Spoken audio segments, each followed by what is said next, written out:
Verovatno me znate kao čoveka koji je napravio igre pod nazivom Begaj Bajo, jedi parizer, jedi sendvič.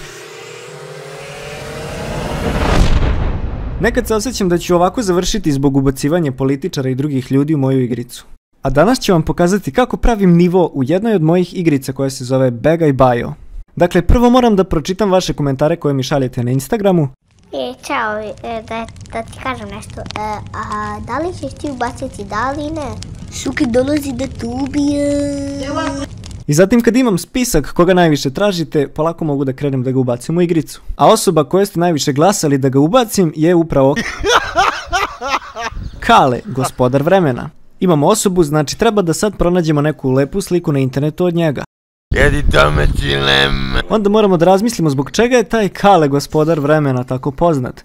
I odlazim da pronađem tebe. Kale je poznat po tome što peva po autobusima u Beogradu, dakle dodat ćemo autobus.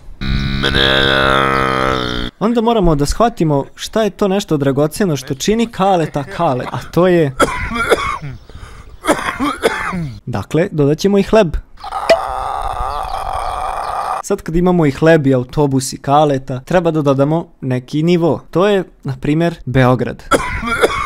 I posljednji korak je Kaletov zvučni efekat. Moramo da nađemo zvuk koji Kale ispušta dok nas vija. I onda to ovako sve izgleda na kraju.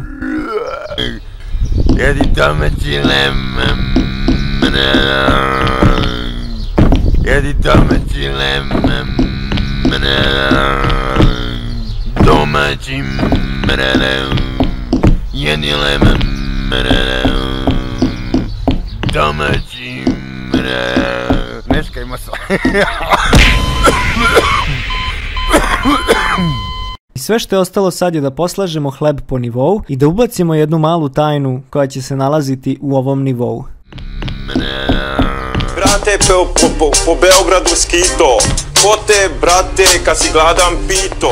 Da si, brate, bio na bazenu ili si bio sa nekom...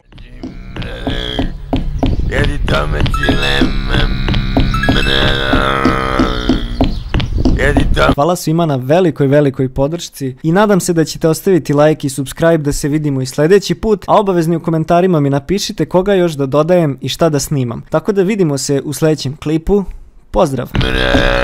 Neškajmo se.